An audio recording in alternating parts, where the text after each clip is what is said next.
13:33 en este 24 de julio del 2025 y ya estamos conectados con Luis Campos, investigador del Instituto de Estudios y Formación de la CTA Autónoma, que nos va a hablar sobre la industria del juicio. ¿Cómo estás, Luis? ¿Me escuchás? Hola, ¿qué tal? ¿Cómo van ustedes? ¿Bien? ¿Todo bien? Bien, todo bien. Me alegro. Bien, si te parece, empecemos desde lo más básico. ¿A qué le llamamos industria del juicio con el tema laboral? Háblanos un poco de eso. Sí, ¿y por qué hablar ahora de la industria del juicio?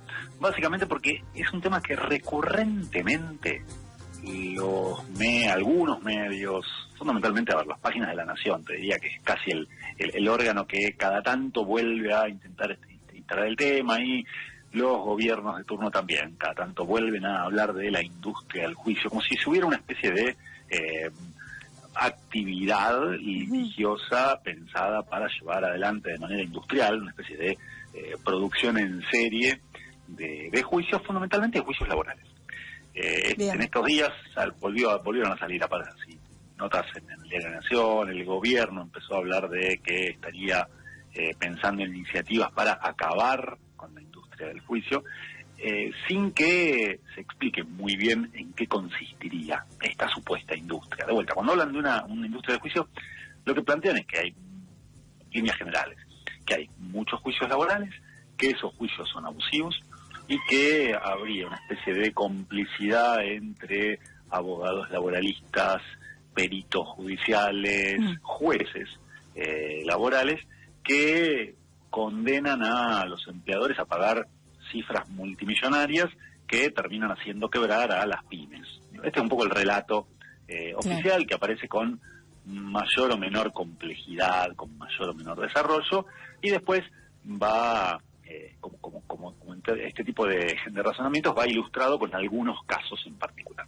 Ajá. Este es un poco el planteo. De vuelta, se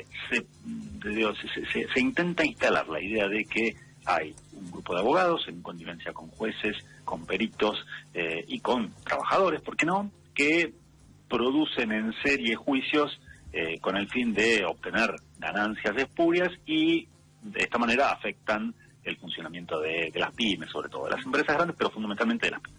Como una especie de conspiración contra las empresas. Sí, a ver, algo así aparece de vuelta. Nadie lo pone en esos términos, obvio. Pero sí aparece un poco en el relato esta idea.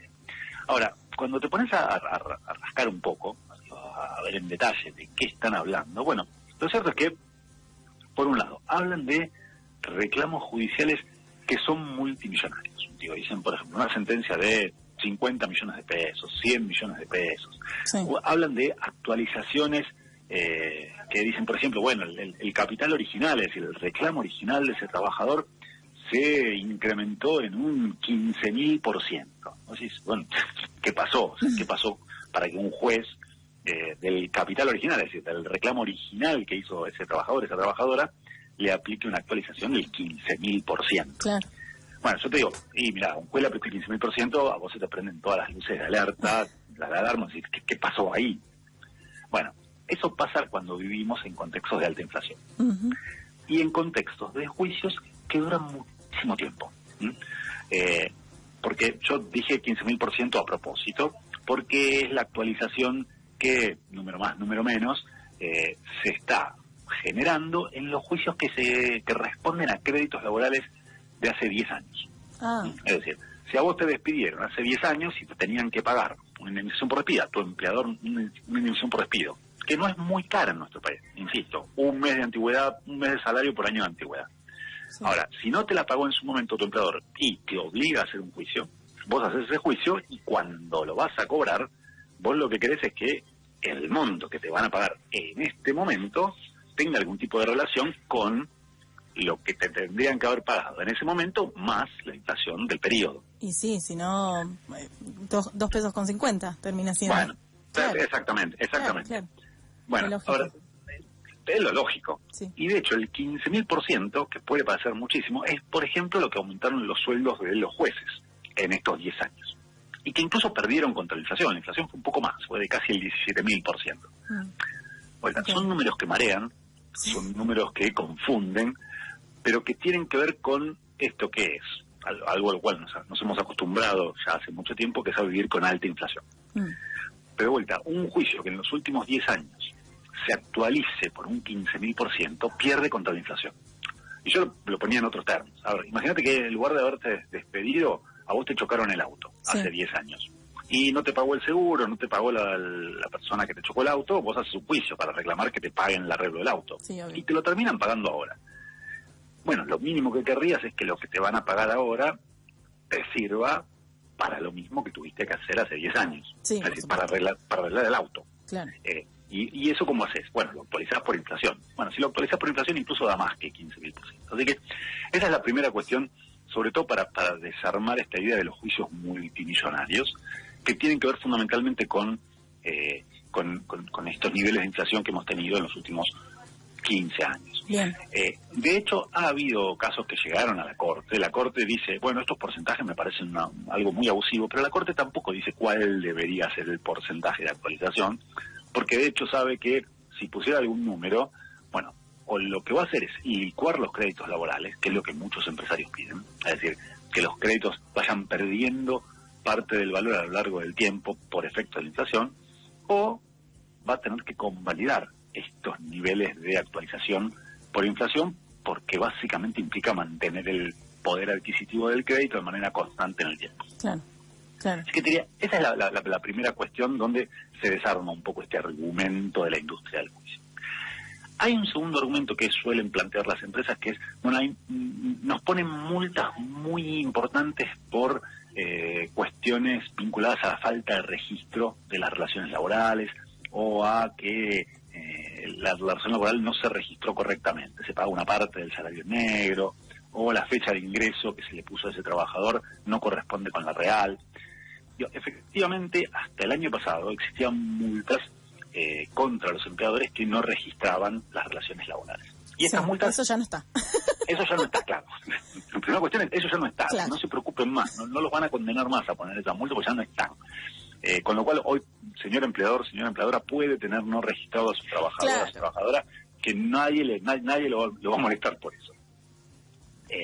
Pero bueno, esas multas, básicamente partían de un ilícito de parte del empleador. Sí. Si el empleador cumplía con la registración laboral como corresponde, no había ninguna multa. Otra cuestión de la cual se quejan mucho los empleadores es que los trabajadores reclaman un concepto que se llama diferencias salariales. ¿Qué son las diferencias salariales? Bueno, hay una práctica de muchos empleadores que es que te toman, te registran, o sea, te toman en blanco, sí, pero te registran en la categoría más baja del convenio. Sí. Entonces te ponen como administrativo inicial cuando en realidad vos tenés a cargo otros trabajadores, sos un supervisor. Esto, en los convenios colectivos de trabajo, existe algo que se llama escala salarial. Es decir, cuando vos entras a un trabajo, tu salario tiene, el básico del convenio es el más bajo, pero a medida que vas asumiendo nuevas funciones, asumiendo nuevas responsabilidades, la obligación del empleador es ir recategorizándote en función de las tareas que vos efectivamente haces. Y si vos tenés personal a cargo, tu sueldo necesariamente tiene que ser mayor que si no tenés a nadie a cargo. Esto está previsto en todos los convenios colectivos de trabajo y no es ni más ni menos que una defensa de un concepto bastante feo, que es la meritocracia. Claro. Bueno, si yo tengo más responsabilidad, más tareas a cargo, si mi trabajo requiere algún tipo de conocimiento específico y demás, bueno, tengo que cobrar más que si no tengo todo eso.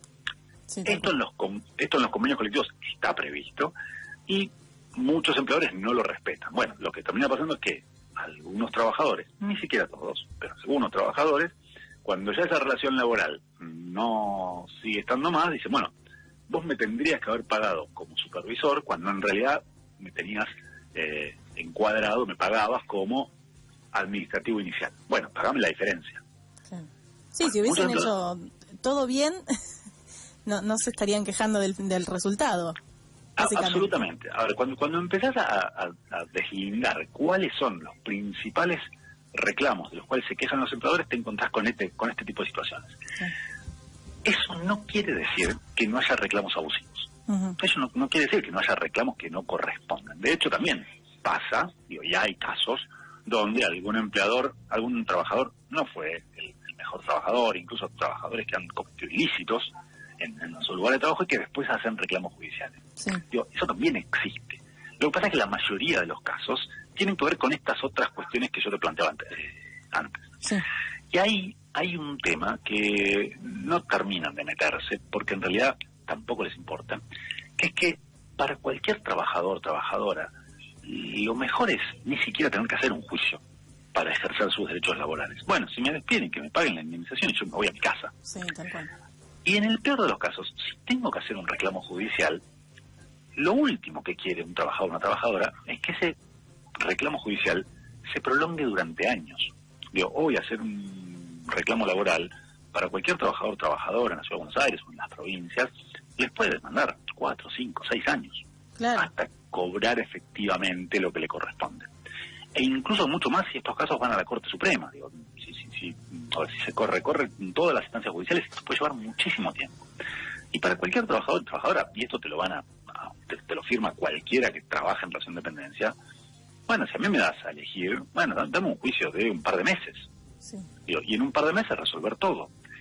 Y efectivamente, si los juicios laborales fueran mucho más sencillos, se resolvieran mucho más rápido, esto para los trabajadores sería una ventaja. Digo, todos lo firmarían y eliminaría todos estos reclamos más sencillos, más fáciles. Sí, tal y cual. te dejaría así todos los que, si querés, están en el borde o los que no tienen razón. En este caso, la parte trabajadora. Pero el problema sería muchísimo menor, muchísimo más chiquito. Sí, Luis, a ver, por ahí probablemente lo vayas a decir, pero ¿por qué es que los juicios se sostienen tanto en el tiempo? Porque tal cual como decís, cualquier trabajador que sobre todo está cortando un lazo, un vínculo con un trabajo, lo primero que quiere hacer es no pensar más en ese trabajo.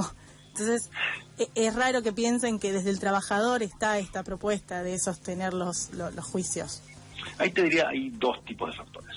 Un factor que tiene que ver con que para muchos empleadores es negocio patear para adelante el juicio. Entonces, tienen muchísimas estrategias para dilatar, ofrecer prueba que no es conducente, sí, oponerse a prueba claro, que piden los trabajadores, que genera distintos procesos judiciales que terminan pateando todo para adelante. ¿Y esto por qué? Porque para los empleadores en muchos casos es negocio patear todo para adelante, en la expectativa de que el crédito se vaya diluyendo con claro, el plazo. Entonces, esta es una cuestión que tiene que ver con las estrategias defensivas de los empleadores. Y hay otra cuestión que efectivamente tiene que ver con los procesos judiciales, que en muchos casos siguen atados a normas obsoletas, a normas que claramente habría que cambiar. Y, por ejemplo, la falta de designación de funcionarios judiciales. Hay muchos juzgados laborales en la Ciudad de Buenos Aires que están vacantes, que no tienen jueces. ¿Y por qué? Bueno, porque el Consejo de la Magistratura no analiza las ternas. Esto es algo que se arrastra desde hace muchísimo tiempo. O incluso, por ejemplo, en la provincia de Buenos Aires, hace poquito tiempo acaba de salir un informe del Sindicato de Trabajadores Judiciales, de la Asociación Judicial Bonaerense, donde mostraba que los tribunales de trabajo estaban prácticamente colapsados porque aumentaba muchísimo la cantidad de reclamos judiciales y no aumentaba la cantidad personal. claro. Y ahí llega un punto en el cual el factor humano, es decir, la cantidad de trabajadores, la cantidad de funcionarios judiciales, la cantidad de jueces que van a ir resolviendo estos temas, bueno, si no crecen en paralelo al crecimiento de la cantidad de trabajo, esto lo que termina generando es cuellos de botella, demoras injustificadas, y que se paga aumentando el tiempo que duran estos reclamos judiciales. Y en contextos de antiinflación, bueno, si aumenta el tiempo, se aumentan los años que tarda un proceso judicial, necesariamente va a aumentar el índice de actualización que hoy tanto nos escandaliza cuando hablamos de miles % de incremento de un crédito laboral, que en realidad lo único que va haciendo es acompañando la inflación. Ahora, vos fíjate, y por ahí, como para poner el cierre del recorrido, hablan de una industria del juicio y de vuelta lo plantean como si estuvieran escondiendo algún tipo de organización delictiva tendiente a producir en serie reclamos judiciales, pero nunca comentan la existencia de alguna denuncia. O sea, no hay denunciados ni abogados, ni peritos, ni jueces por ser parte de esa industria del juicio. Ahora, ¿qué es lo que hay en el trasfondo? Bueno, en el trasfondo hay dos cuestiones. Por un lado, la búsqueda de instalar que los reclamos de los trabajadores son abusivos y de esa manera justificar potenciales avances sobre los derechos de los trabajadores y las trabajadoras. Ahora, cuando se habla de industria del juicio, la contracara es, bueno, veamos qué proyecto de reforma laboral regresiva están pensando en presentar. Van un poco de la mano, es la construcción de la legitimación discursiva de los potenciales futuros proyectos de los cuales posiblemente estemos hablando en los próximos meses. Y la segunda cuestión es que efectivamente para muchas pymes esto es un problema. Esto es real. Ahora, eso tiene mucho más que ver con la falta de rentabilidad que tienen esas pymes y no tanto con el ejercicio de esos derechos por parte de los trabajadores y las trabajadoras. Me parece que ahí hay un problema que es más sistémico, que tiene más que ver con los problemas económicos que tiene el país y cómo las pymes se insertan dentro de esa situación económica del país, que con la posibilidad que tengan los trabajadores y trabajadoras de ejercer sus derechos, en este caso en sede judicial. Pero entonces ahí se va a estar buscando que las pymes tengan como que se queden con la parte más positiva.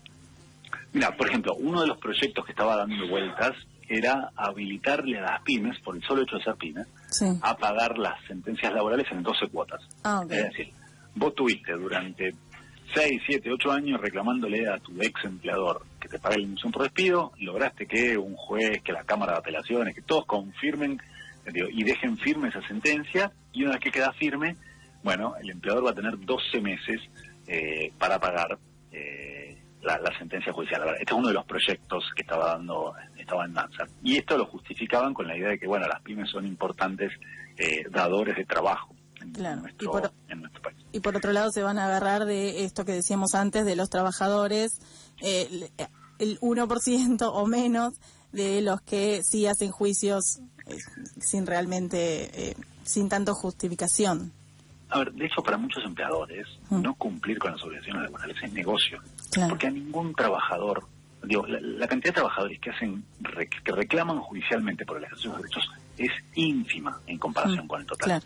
Primero porque nadie le hace juicio a su empleador mientras dura la relación laboral. O sea, si vos estás trabajando para un empleador en relación de dependencia y ese empleador no te da, por ejemplo, la licencia por examen, vos no le vas a hacer un juicio a tu empleador porque no me está dando la licencia por examen. ¿Por qué? Y porque pongo en riesgo mi puesto de trabajo, que en realidad me importa más que la licencia por examen. Me encantaría que me den la licencia por examen, pero bueno, si me quedo sin laburo y no como. Entonces, de vuelta, hay un montón de microviolaciones a los derechos laborales que no se judicializan nunca. Luego, a lo largo de la relación laboral, vos aceptás un montón de cuestiones por más que no estén que no estén de acuerdo a lo que dice la ley. Y en todo caso reclamarás cuando termine ese vínculo, si te echan, si renunciaste. Pero, por ejemplo, cuando reclames, vas a poder reclamar 2 años para atrás. Si a vos no te pagaron el aguinaldo durante 10 años, solo vas a poder reclamar los últimos 2. Si a vos no te dieron las vacaciones que te correspondían, te dieron menos durante los últimos 10 años, solo vas a poder reclamar los últimos 2, que es el plazo de prescripción. Entonces, para los empleadores no cumplir con la ley, en muchos casos, no en todos, pero en muchos casos es negocio. Y esto en la medida que vas analizando cómo son las cadenas de valor, es decir, porque por ejemplo en las empresas grandes estos no suelen ser los problemas que aparecen con mayor frecuencia, pero esas empresas grandes suelen tener contratistas, subcontratistas, donde ahí sí la situación de esos trabajadores sí implica tener que enfrentar este tipo de violaciones de derechos, y eso le permite a esas contratistas, subcontratistas vender sus servicios más barato a esa empresa grande, por lo cual la empresa grande también se beneficia de la violación de los derechos de los eslabones más débiles de la cadena de producción. Pero de vuelta, plantear esto como que en definitiva consiste en una organización maquiavélica o cuasi criminal conformada por trabajadores, abogados inescrupulosos, peritos y jueces laborales, me parece que termina siendo una especie de justificación o intento de justificación discursiva de problemas que tienen que ver con otra índole y que en definitiva posiblemente estén encubriendo un intento de legitimar reformas regresivas, de las cuales, insisto, como te decía hace un ratito, seguramente volvemos a hablar dentro de poco. Tal cual. Bueno, genial. Justo te iba a preguntar, último y ya te suelto, Luis, si estos proyectos tenían alguna fecha. A ver, no tienen fecha. Lo que están dando a entender desde las instancias oficiales es que luego de las elecciones de octubre seguramente intente avanzar sobre una nueva reforma laboral. Recordemos, este gobierno ya hizo una reforma laboral hace un año, con el capítulo laboral de la Ley Bases. La promesa por entonces era que esa reforma laboral iba a sentar las bases para que se cree empleo registrado, para que se registren relaciones laborales no registradas. Bueno, a un año de aquella reforma laboral, los resultados han sido realmente muy pobres. En términos de puestos de trabajo registrados, estamos igual que hace un año. Lo que más viene creciendo es el empleo por cuenta propia, el empleo no registrado. Pero bueno, lo que vuelven a decir es que aquella reforma laboral no fue suficiente, que hay que hacer una reforma incluso más profunda, y difícilmente los resultados vayan a ser distintos. Lo que vamos en todo caso a enfrentar, si estas reformas pasan, porque tampoco es claro que vayan a pasar, es un mercado de fuerza de trabajo que va a seguir más o menos como ahora, pero con mucho menos derechos para los trabajadores y trabajadoras que ya tienen derechos. Pero sí también vale recordar que ninguno de los proyectos de reforma que están dando vuelta apuntan a otorgarle algún tipo de derecho a la mitad de los trabajadores y trabajadoras que hoy están en relaciones más precarias, ya sea porque trabajan por cuenta propia, ya sea como monotributistas, o ya sea porque sus empleadores no los tienen registrados. Por ejemplo, no hay ningún tipo de proyecto dando vuelta para consagrar derechos de algún tipo para los trabajadores de plataforma, que tranquilamente podría ser un proyecto de reforma bien interesante para analizar. Pero bueno, es un poco el planteo. Por ahora no hay tratamiento y de hecho este año ya difícilmente el Congreso avance con algún tipo de iniciativa de esas características, pero el gobierno ya viene prometiendo que después de las elecciones de octubre, uno de sus ejes de profundización de la ofensiva contra los trabajadores y las trabajadoras va a ser por el lado de la legislación laboral, así que, como te decía, a partir de noviembre este va a volver a ser un tema que va a estar arriba de la mesa. Bien. Luis Campos, investigador del Instituto de Estudios y Formación de la CTA Autónoma. Luis, muchísimas gracias. Nos reencontramos dentro de 15 días. Un beso grande para ustedes, Chao, nos vemos.